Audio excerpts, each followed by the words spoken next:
ఆర్ఆర్ఆర్లో junior NTR Ram Charan combination తెరపై సృష్టించిన మాయాజాలం ఇంకా మర్చిపోలేదు. ఇప్పుడు అదే జోడీని మరోసారి తెరపైకి తెచ్చేందుకు దర్శకుడు నెల్సన్ దిలీప్ కుమార్ ప్రయత్నిస్తున్నాడనే వార్త సినీ వర్గాల్లో హాట్ టాపిక్ గా మారింది. ప్రస్తుతం జైలర్ 2లో బిజీగా ఉన్న నెల్సన్ త్వరలో తారక్ చెర్రీ కాంబోలో ఓ మాస్ మల్టీస్టారర్ ప్లాన్ చేస్తున్నాడట. ఇద్దరు హీరోలు కూడా కథ విన్న తర్వాత పాజిటివ్ గా స్పందించారని సమాచారం. ఈ వార్త నిజమైతే RRR తరహా సంచలనానికి రంగం సిద్ధమవుతుందనడంలో సందేహం లేదు. దర్శక ధీరుడు ఎస్ఎస్ రాజమౌళి దర్శకత్వంలో రామ్ చరణ్ ఎన్టీఆర్ మల్టీస్టారర్ లో వచ్చిన చిత్రం RRR. ఈ సినిమా వచ్చి 3 ఏళ్లవుతున్నా చరణ్ తారక్ జోడీపై తెరపై సృష్టించిన మ్యాజిక్ ఇప్పటికీ ప్రేక్షకుల మదిలో మార్మోగుతూనే ఉంది. రాజమౌళి సృష్టించిన ఆ విజువల్ వండర్లో ఇద్దరు హీరోల నటన, స్క్రీన్ ప్రెజెన్స్, ఎమోషనల్ కనెక్ట్ అన్నీ కలిపి ఇండియన్ సినిమా రేంజ్ ని పెంచేశాయి. చెర్రీ చేసిన రామరాజు పాత్ర, తారక్ చేసిన భీమ్ పాత్రల మధ్య ఉన్న స్నేహం, ఘర్షణ, త్యాగం ప్రేక్షకుల గుండెల్లో చెరగని ముద్ర వేశాయి.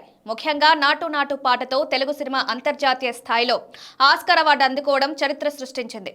ఇలాంటి అద్భుతమైన కాంబినేషన్ మళ్లీ స్క్రీన్ పై కనిపిస్తే ఎలా ఉంటుందో అనేది అభిమానుల్లో చర్చగా మారింది. ఆ ఊహకు మరింత బలం చేకూరుస్తూ తమిళ దర్శకుడు నెల్సన్ దిలీప్ కుమార్ ఈ ఇద్దరు స్టార్ హీరోలతో ఓ భారీ మల్టీస్టారర్ ప్లాన్ చేస్తున్నాడని టాలీవుడ్ లో హాట్ టాపిక్ నడుస్తోంది. జైలర్ తో రజనీకాంత్ అభిమానులను అలరించిన నెల్సన్ ఇప్పుడు దాని సీక్వెల్ జైలర్ 2 పనుల్లో బిజీగా ఉన్నాడు. రజనీకాంత్ తో పాటు మోహన్ లాల్, శివరాజ్ కుమార్ వంటి సౌత్ లెజెండ్స్ తో ఆ సినిమాలో చేసిన మల్టీస్టార్ మ్యాజిక్ ప్రేక్షకుల మధ్యలో నిలిచిపోయింది. తాజాగా నెల్సన్, రజనీకాంత్, కమల్ హాసన్ కాంబినేషన్ లో మరో భారీ చిత్రం ప్లాన్ చేస్తున్నారని వార్తలొచ్చాయి. అదే సమయంలో తారక్ చెర్రీ కాంబోను కూడా తన లిస్ట్ లో పెట్టుకున్నాడని తమిళ సినీ వర్గాల్లో గుసగుసలు వినిపిస్తున్నాయి. విశ్వసనీయ సమాచారం ప్రకారం నెల్సన్ ఇటీవల ఈ ఇద్దరు స్టార్ హీరోలకు ఓ మాస్ యాక్షన్ ఎంటర్టైనర్ కాన్సెప్ట్ వివరించాడట. ఇద్దరు ఆ ఆలోచనను ఆసక్తిగా విని పాజిటివ్ గా స్పందించారని కోలీవుడ్ వర్గాలు చెప్తున్నాయి. అయితే ఇదంతా నిజమా కాదా అన్న దానిపై ఇంకా అధికారికంగా ఎవరూ స్పందించలేదు.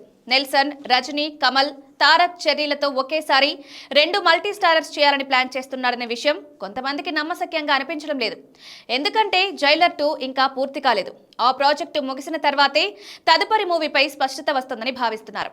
ఏదేమైనా తారక్, చెర్రీ మళ్లీ ఒకే సినిమాలో కనిపించనున్నారన్న వార్త అభిమానుల్లో కొత్త ఉత్సాహం రేపుతోంది. రాజమౌళి తర్వాత ఈ కాంబినేషన్ ను స్క్రీన్ పై చూపించగల దర్శకుడు ఎవరైనా ఉంటే ఆ క్రెడిట్ నెల్సన్ దిలీప్ కుమార్ కే దక్కవచ్చని సినీ వర్గాలు అంటున్నాయి. ఒకవేళ ఈ వార్త నిజమైతే సౌత్ ఇండియన్ సినిమా రేంజ్ మరోసారి అంతర్జాతీయ స్థాయికి చేరుతుందనడంలో ఎలాంటి సందేహం లేదు. అయితే ఈ మల్టీస్టారర్ నిజమవుతుందా లేదా అనేది చూడాలి.